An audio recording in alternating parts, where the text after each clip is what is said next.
said you need to leave. But I got animals there, so that's why I'm trying to get home so I can, if I have to get evacuated, I need to get them out of there. New challenges for firefighters here in the West as crews rush to prevent more scenes of destruction. Good evening, everyone. Welcome to West Coast Wrap. I'm Alex Savage. While weather conditions are improving in some fire zones, crews tonight still are struggling to slow the flames. The West's three largest fires are burning tonight in Southern California. Dozens of homes have been lost there and more than 100,000 acres have been burned in total. Now, the largest fire is the Bridge Fire. It's in Los Angeles and San Bernardino counties. 10,000 people have been evacuated nearby, and more than 1,000 homes and other buildings are threatened tonight. This fire has jumped up to more than 51,000 acres in size, and there is no containment tonight. Now, some evacuation orders have been downgraded to warnings in Orange County. That's where firefighters believe they are making some progress in slowing the growth of what's known as the airport fire. Fox 11's Matthew Seedorf shows us why many people in that area are not letting their guard down. Intense flare-ups continue popping off from the now 23,000-acre airport fire. These smoke flare-ups, is this kind of the expectation right now? You're going to see little flare-ups throughout the fire throughout the next probably week or so. Our interview with CAL FIRE Thursday cut short. Fox 11 following the smoke. The only media there as firefighters arrived to a barn with horses on fire. This is one of those concerns. Hot spots can pop up. New flames can start any moment. The concern here was the two horses, so that were trapped in there, but we were able to cut the gate and get them out. Crews quickly putting out the flames, rescuing two horses. Everything was nice, and then until it wasn't, because you get these hot spots that are just awful. And I was gone for literally 30 minutes, and then I saw it and I went, holy, that's how quick it comes. For now 3 days, Robert Lucas has been guarding his home day and night from the out-of-control wildfire. I don't drink Red Bull ever, but Red Bull has saved me from being able to not sleep. The 70-year-old's house in El Carrizo Village, surrounded by flames, a mandatory evacuation area. They said I should leave. If I left, my house would be toast. And I can't do that. So if I were to die doing it, I had a good life. It's okay. It's not a big deal. Crews continue making drops on areas that now look quiet, knowing how quickly flare-ups can ignite. Things can just happen so quick that you really got to stay on top of it. And this could happen 5 days from now. And that was Fox 11's Matthew Seedorf reporting tonight. The man suspected of starting Southern California's line fire is going to face at least 9 charges. That fire burning in San Bernardino County. Investigators said today Justin Halstenberg's charges include aggravated arson relating to damage over $7 million. Another charge is great bodily injury. That's in connection with a firefighter who was hurt while fighting the line fire. The line fire is still burning through the San Bernardino National Forest. More than 37,000 acres have burned, and it is 18% contained tonight. Tonight, we're monitoring a couple of fires forcing evacuations in Arizona. The Siphon Fire has burned more than 2,300 acres east of Phoenix in the Superstition Wilderness area, and evacuations are underway in Canyon Lake and Tortilla Flat. I got animals there, so that's why I'm trying to get home so I can, if I have to get evacuated, I need to get them out of there. Basically, they came up and they said you need to leave. It's the town too tough to die, right? That's what they call it. So it was a town in Arizona before Arizona was a state. So we're just hoping that motto prevails. This fire started on Tuesday, and investigators believe it was human-caused. Another fire we're keeping an eye on in Arizona is the Sand Hills Fire. It's much smaller in size, but burning near some buildings and homes in Scottsdale. It started today and grew quickly to at least 100 acres. At least 2 homes and several businesses in the area have been evacuated. Investigators have not said whether they have determined how that fire started. Conditions are improving for firefighters battling the Davis fire near Reno. Humidity up in that area today. The winds have calmed down. You remember we told you about strong gusts last night. That's made it possible for emergency managers to downgrade some evacuation orders to warnings. This fire has burned nearly 6,000 acres, and it's 37% contained tonight. The flames have destroyed more than a dozen homes and buildings. The cause is being investigated tonight. For more, let's bring in KTVU meteorologist Mark Tamayo, who is tracking the conditions that firefighters are facing across the West. It looks like things are improving in many places, Mark. Yeah, that's right, Alex. The winds have backed off, some cooling conditions as well. And the red flag warnings, this map was populated a day or two ago, but right now, as you can see, nothing to report across the West from the Pacific Northwest down toward the Bay Area, down towards Southern California. Now, here's the fire forecast model. Also, we draped in the cloud forecast as well. That's kind of focused in Southern California. So thankfully, we're not seeing a lot of activity, at least with that scale. If we were talking about real high fire danger, we'd be up in the oranges and the reds, but still some scattered, scattered coverage areas tomorrow as we come in closer to some of the fires in Southern California. Here's some of the projections for tomorrow afternoon. So temperatures in the 70s and the 80s. There's that wind direction, winds around 9 to 12 miles an hour, and temperature, the relative humidity, not extremely low, around 25 to 32 to 57%. So at least we're not talking about extreme fire conditions for tomorrow. Here's a look at the satellite and the radar. That one system moving out of Idaho this evening, as you can see up in the Pacific Northwest. Still some lingering clouds. This was the scene today up in Seattle. Temperature of 68 degrees. In the San Francisco Bay Area, some fog out toward the Golden Gate Bridge, but we cleared out into the afternoon hours. San Francisco in the 70s, and the warmest locations a few miles inland in the mid to upper 80s. And then down in Southern California, remember last week they had the extreme heat. They get a break today. Los Angeles in the upper 70s, 78 degrees. Right now it is 101 degrees in the Phoenix area. Out toward Reno, it's checking in 71.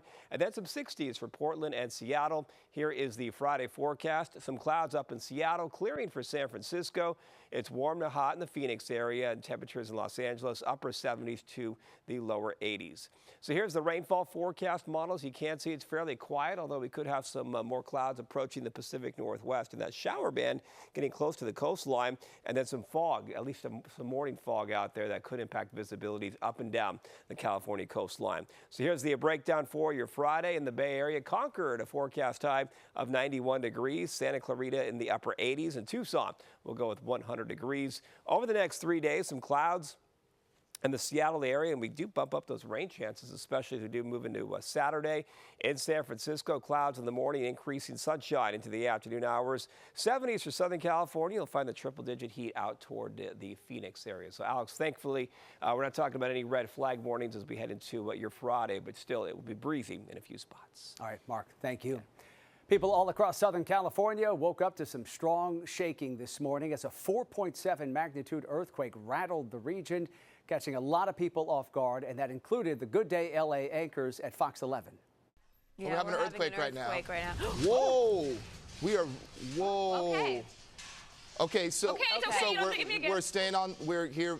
That is an earthquake. Yeah. That we just experienced. The USGS says that quake was centered about 4 miles north of Malibu, and it was felt as far as 45 miles away in Orange County. The quake shook the city of Santa Monica's wooden pier. There were reports of boulders falling onto roads in Malibu, but in the end, no major damage or injuries have been reported with that quake. Coming up tonight here on West Coast Wrap, former President Trump puts a focus on the West with a campaign stop in Arizona today. Hear why he says he will not be taking part in another presidential debate. Plus, you'll hear him lay out what he believes will save voters money. Also, a terrifying scene in Southern California. A mother rushing to free her child trapped inside of a hot car, and it was all caught on camera. She is now sharing what she went through and thanking the stranger who jumped in to help.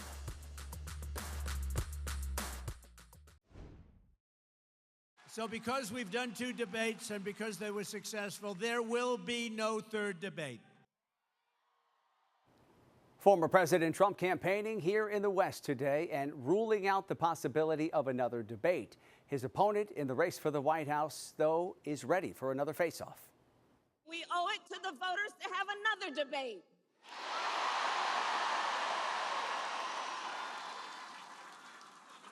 Because this election and what is at stake could not be more important. The former president spoke about his decision not to debate Vice President Harris during a campaign stop in Tucson, Arizona today. The main focus of this visit was to discuss his economic plan. Get even more relief to American workers. I will massively cut taxes for working families, and we will have no taxes on tips, no taxes on Social Security benefits. Vice President Harris has also put forward a plan to exempt tips from taxes. Neither candidate has said whether their plans would exempt tips from only income taxes, payroll taxes, or both. Tonight, Fox 10's Brian Webb shows us how Trump supporters lined up early today in Tucson to hear what the former president had to say. The line started forming last night and ended up stretching around the corner and out of sight today. The Linda Ronstadt Music Hall here in Tucson seats a little more than 2,200 people, and today it is definitely at capacity. A sea of MAGA supporters in all shapes, sizes, ages, and colors. Both political veteran and virgin rally goers, and a line that snakes around the corner and clean out of sight. I wanted to be here because this is my first Trump rally, and I'm tired of people talking about how nobody shows up. I want Donald J. Trump back in the White House so that I can afford to live and enjoy my life. He's my only president. He's the best president in the world. Red, white, and blue all around, along with Trump gear from head to toe. But if you missed the dress code memo, don't worry. There's a mini Trump mall where everything's a bestseller. Fight, Fight, Fight is selling well. New one I just got out is I'm voting for the Outlaw and the Hillbilly. It's triple digits in Tucson today, so big fans are set up outside. Plenty of water passed around, and a few people like this man needing medical attention. Others loaded up on personal protection. It's warm, but we're all pulling together. We're all drinking our water, taking care of each other, sharing our umbrellas. We have a good old fan. We have nice Republicans running around giving us some water, and the babies staying hydrated. And look, we have people giving us shade and stuff, so it's great. The Trump faithful stand by their man. Felony conviction, poor debate, all unfair, and they still insist the election was stolen. Trump protesters in Tucson are few and far in between. He's a convicted felon. All the lies, the conspiracy lies that he spreads, it's like a no-brainer. Mostly this group wants a better economy and tougher immigration, and they think Donald Trump will deliver. I have to work hard for what I have, and so it's really offensive to see this floating of people that just comes and stretch their hands and, money is being given to them. The economy, the border situation, we were doing really well under him for 4 years and then came to a halt. Tucson native Linda Ronstadt released a statement about the Trump rally here today. She writes in part, "It saddens me to see that Trump is bringing his hate show to Tucson, a town with deep Mexican-American roots and a joyful, tolerant spirit." She went on to critique J.D. Vance and his cat lady statement, calling herself a cat lady. In Tucson, Brian Webb, Fox 10 News.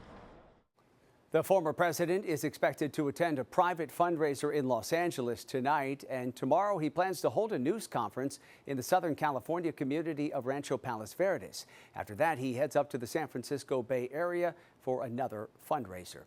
Vice President Harris's husband, Second Gentleman Doug Emhoff, also spent the day campaigning across key battleground states here in the West. He met with campaign volunteers and staff in the Las Vegas Valley this afternoon, and then he made a stop in Tucson, Arizona, pushing the issue of reproductive freedoms. Vice President Harris is on the other side of the country in the meantime. She rallied voters in Charlotte, North Carolina this afternoon. As she addressed the crowd, she took jabs at the former president for his performance in Tuesday night's debate. That same tired playbook that we've heard for years, with no plans for how he would address the needs of the American people, because it's all about him, it's not about you. Well, folks, I said it then, I say it now. It's time to turn the page. Vice President Harris also held a rally today in Greensboro, North Carolina. Plane manufacturer Boeing is waiting to find out whether 33,000 aircraft assembly workers will be going on strike. Members of the International Association of Machinists and Aerospace Workers were expected to vote today on whether to approve a contract offer that includes 25% pay raises over 4 years or go on strike. Some of us who've been here for quite a while lost our retirement, our pensions, and the money they're offering to put in our 401 isn't going to do me any good because I'm retiring in a year or two. So that doesn't add up. If the factory workers reject the contract and 2/3 of them vote to strike, they could stop working as soon as tomorrow. Idaho's Supreme Court said today the trial for the man accused of killing 4 college students will be held in Boise. That's roughly 300 miles away from where the crimes happened in the town of Moscow. Today's decision appoints a new judge to the case against Brian Kohberger and transfers the June 2025 trial away from the university town. The district judge ruled extensive media coverage of this case would make it hard for Kohberger to receive a fair trial. A gunman today took a woman hostage in Broomfield, Colorado, inside an apartment there. When officers arrived at this scene, they say the man fired at them. Hostage negotiators were called in and they talked with the suspect for more than 3 hours before he was eventually taken into custody. Police say the hostage, a woman, had been shot and died at a hospital. Charges against the shooter are expected to come soon. Hundreds of people gathered at the base of the Transamerica Pyramid in San Francisco today for its grand opening after a 4-year, billion-dollar renovation. The landmark building, part of San Francisco's iconic skyline, now boasts an expanded park space with 49 redwood trees, fountains, and a sculpture garden. Starting this Sunday, a handful of those new spaces will open up to the public to enjoy during daytime hours. The building's developer says 70% of the office spaces are also occupied right now. So the next goal is to invite people to the building, not just to take a snapshot, but to experience it in person. Create a place for people to congregate, for people to enjoy. The place for activities, for lectures, for concerts, for music. The celebration will continue tonight as well. The public can watch a laser light show that will cover the east-facing side of the Transamerica Pyramid. It gets underway at 8:30 tonight. Coming up tonight, a 1-year-old child trapped inside a hot car, cameras rolling as his mother begs for help to get him out. Tonight, what it took to get the child to safety. Also, a 100-year-old with a passion for belly dancing. She's sharing what keeps her moving and young at heart. Once I'm in the outfit, I am a dancer. That's all I know. Back at home, we all have a lot of work to do, but from here, Earth sure looks like a perfect world. SpaceX made history today, marking the first ever private spacewalk hundreds of miles above Earth. Tech billionaire Jared Isaacman completed a walk outside of SpaceX's Crew Dragon capsule. Once he was safely back inside, a SpaceX engineer ventured outside the capsule. They completed a feat previously only done by professional astronauts from national space programs. The Polaris Dawn mission tested cutting-edge technology, including a new line of slim spacesuits. This is very much an experimentation. It's really trying to push the frontiers of commercial space travel and space tourism. A lot of the technology is new. A lot of it has not been fully tested in outer space. It's people with a very different background. The Polaris Dawn mission involves a crew of 4. They launched on Tuesday from Florida, rocketing farther from Earth than anyone since NASA's Apollo moon missions. Disgraced movie mogul Harvey Weinstein indicted on new sex crime charges. This comes just ahead of his retrial in New York. He's expected to be arraigned on the new charges next week. Prosecutors say there is evidence of up to 3 additional allegations of sexual assault dating back to the mid-2000s. Weinstein is recovering at a New York hospital tonight after emergency heart surgery. The Sundance Film Festival may stay here in the West. Organizers announced today they've narrowed their search for the festival's future home. One finalist is the Salt Lake City, Park City, Utah area. That's where the festival has been for decades. The other 2 finalists are Boulder, Colorado, and Cincinnati, Ohio. It's unclear when a final choice will be made. Park City is set to continue to host the festival through 2026. Sundance is the country's most popular showcase of independent films each year.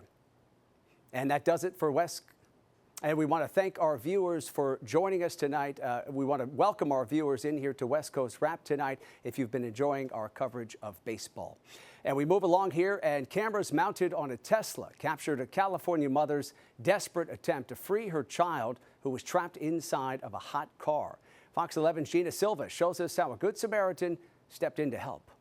I don't want this to happen to anybody else. What I went through, the experience, it was just awful. On Monday, September 9th, a scorching hot day, Cassandra Pineda experienced the scare of her life. It was hot. The last time I checked the monitor, it said 109 outside. So I can't even imagine how hot it was inside. She was just all over the place, just saying, my baby, my baby, my baby. Please break the window, break the window. Adrian Ortega and Cassandra were both charging their cars at this Tesla supercharger in the San Fernando Valley at 3:30 in the afternoon. When Cassandra stepped out to disconnect the charger, her Tesla unexpectedly locked her out with her 13-month-old boy, Liam Valenzuela, still inside. And I started banging as hard as I could, and it wouldn't break. The dramatic ordeal was captured by Tesla's security cameras. He's in there, my baby, please call 911. Break the window. So it's horrifying seeing somebody screaming, it's unreal. Cassandra and Adrian both tried to break the window. Adrian used this fishing weight. I was grabbing it like this. With all my weight, I was doing this. But the window was still intact. Well, my biggest fear was opening that door and taking my son out of the car without his life. I can't imagine anybody going through that. Luckily we had this. I grabbed my 2 fingers. And he began swinging. Finally, the window shattered. It took 8 minutes to get Liam out of the hot car. He was scared. Once I opened the door, he was sweating. It looked like he had taken a shower or a bath. That's how sweaty he was. When Cassandra called Tesla, one employee told her there had been a software update that may have caused the problem. But after a diagnostic test, she was told. They said that nothing was wrong with the car. They couldn't give me an explanation. It's not the first time a Tesla vehicle locks out a driver. The same thing happened to this Arizona grandmother who had just buckled in her grandchild. In that case, the battery had died. I am terrified. I don't want to drive that Tesla. My son could have lost his life that day. And it's very scary.